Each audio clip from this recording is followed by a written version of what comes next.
नमस्कार, मैं हूं सुशांत सिन्हा। सुनो इंडिया में सबसे पहले बात हनीप्रीत की, जिसे आज गिरफ्तार कर लिया गया। हरियाणा पुलिस ने हनीप्रीत को कैसे पकड़ा, हनीप्रीत की गिरफ्तारी की पूरी इनसाइड स्टोरी क्या है, यह सब कुछ आपको बताएंगे। लेकिन पहले हनीप्रीत से जुड़ी इस वक्त की बड़ी खबर। हनीप्रीत से इस वक्त हरियाणा पुलिस पूछताछ कर रही है। पंचकुला में चंडी मंदिर थाने में यह पूछताछ चल रही है। पूछताछ में पंचकुला के पुलिस कमिश्नर एएस चावला के अलावा डीसीपी पंचकुला भी मौजूद है। दरअसल जिन हनीप्रीत को 7 राज्यों की पुलिस ढूंढ रही थी, उसे हरियाणा पुलिस ने पंजाब के जीरकपुर में पटियाला रोड से गिरफ्तार किया।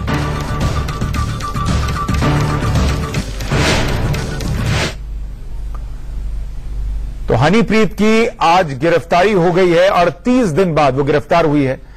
हालांकि इससे पहले उसने मीडिया के सामने आकर यह कहा कि वो नेपाल नहीं गई थी और उस पर देशद्रोह का जो आरोप लगा था उससे वो घबरा गई थी और इसीलिए छिप रही थी। लेकिन आखिरकार उसकी गिरफ्तारी हुई है और अब इस वक्त उससे पूछताछ शुरू कर दी गई है।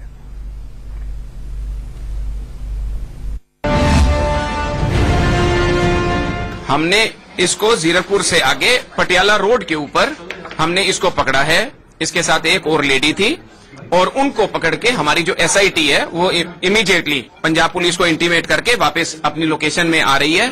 वहां पर अब इसकी इंटेरोगेशन होगी, क्वेश्चनिंग होगी इससे, और हमने महिला अफसर भी और हरियाणा पुलिस से शामिल किए हैं ताकि पूरी गहराई में जाकर जो भी वायलेंस से संबंधित रोल था उसको निकाला जा सके। सर, पंजाब पुलिस की मदद से पकड़ी गई है या हरियाणा पुलिस? पंजाब पुलिस, या देखिए मैं इस संबंध में गुजारिश करूंगा कि हम मेन मुद्दा जो है वो है कि 25 तारीख की वायलेंस, और 25 तारीख की वायलेंस के अंदर जो इतनी घटना हुई जिसकी वजह से कुछ जानने गई, उसको डेप्थ में जाने का हमारा इमीडिएट टारगेट है।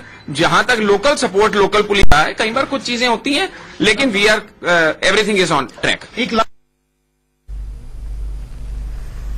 और अब आपको दिखाते हैं कि हनीप्रीत की गिरफ्तारी आखिर हुई कैसे। देखिए India news reporter Vipin Parmar की यह एक्सक्लूसिव रिपोर्ट।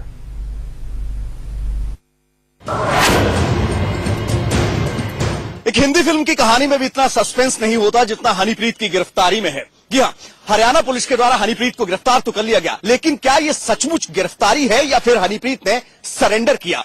पंजाब पुलिस ने गिरफ्तार किया या हरियाणा पुलिस ने गिरफ्तार किया? ये पूरा एपिसोड 25 तारीख से शुरू होता है। 25 तारीख को हनीप्रीत राम रहीम के साथ सीबीआई कोर्ट पहुंची, उसके बाद रोहतक बाइक चौपर उसे ले जाया गया। लेकिन जैसे ही देशद्रोह का मुकदमा दर्ज हुआ, पंचकुला में हिंसा भड़काने का मुकदमा दर्ज हुआ, हनीप्रीत फरार हो गई। पिछले 38 दिनों से पंचकुला की एसआईटी साथ ही साथ इंटेलिजेंस हनीप्रीत को ढूंढने में लगी हुई थी। अलग अलग जगहों पर उसकी लोकेशन मिली जहां पर छापेमारी की गई, नेपाल तक एसआईटी के द्वारा खाक छानी गई। लेकिन आज हनीप्रीत को पकड़ने का दावा हरियाणा पुलिस कर रही है। लेकिन इंडिया न्यूज के पुख्ता सूत्र ये बताते हैं कि हनीप्रीत 3 दिन तक पंजाब पुलिस की कस्टडी में थी। पंजाब पुलिस के आला अधिकारी के साथ हनीप्रीत जो है वो घूम रही थी। ऐसे में हरियाणा पुलिस के द्वारा आखिरी दिन में, यानी कि आज के दिन में दबाव बनाया गया।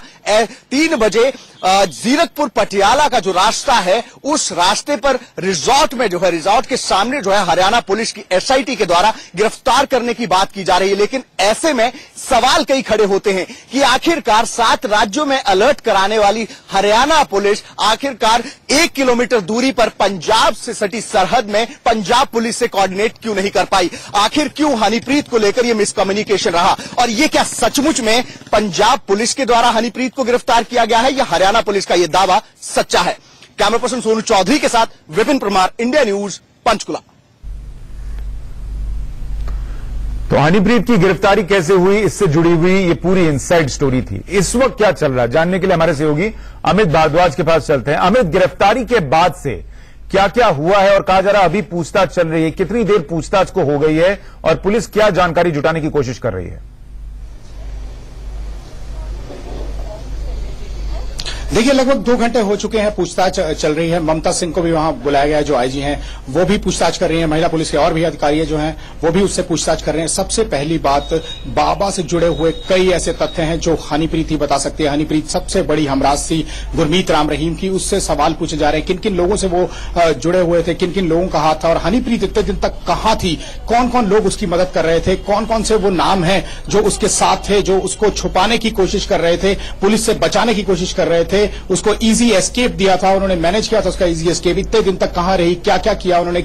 और डेरा सच्चा सौदा के बाद जब वो गुरमीत राम रहीम को सजा हो गई तो उसके बाद वो जब वहां पहुंची, वहां से जब निकली तो उसके बाद क्यों वहां से चली गई? अगर वो इनोसेंट थी, वो मासूम थी, तो वो उनको पुलिस के आगे आना चाहिए था, उनको कोर्ट के आगे आना चाहिए था, उनको अपनी पूरी व्यथा बतानी चाहिए थी। उनके ऊपर भी काफी संगीन जो है इल्जाम लगाए गए हैं, उन पे पुलिस ने भी मामला दर्ज किया है। तो उसको अगर ये लगता था कि वो इनोसेंट है तो उसको पुलिस के सामने आना चाहिए था। वो पूरी पूछताछ चल रही है कि वो क्यों भाग गई, क्यों इतने दिन गायब रही। हालांकि उसका कहना है कि वो इनोसेंट है और वो घबरा गई थी। पुलिस घबराता वो है जो सच्चा नहीं होता, जो सच्चा होता है वो बिल्कुल नहीं घबराता, वो पुलिस के सामने आता है, पूरी बयान देता है। लेकिन वो वहां से गायब रही और 38 दिन गायब रही, आंख में चोली खेलती रही पुलिस के साथ। 7 राज्यों की पुलिस जो है उसके साथ पूरी लगी हुई थी, उसको धरपकड़ के लिए, उसकी धरपकड़ के लिए लगी हुई थी। और वो इतने दिन तक कहां रही, कितने लोगों ने उसकी मदद की होगी। बहुत बड़े बड़े नामों का खुलासा कर सकती है हनीप्रीत। यानी बहुत सारी अहम जानकारियां हैं जो उससे जुटाने की कोशिश हो रही है। बहुत शुक्रिया अमित, आपके पास अपडेट के लिए लौटेंगे, लेकिन फिलहाल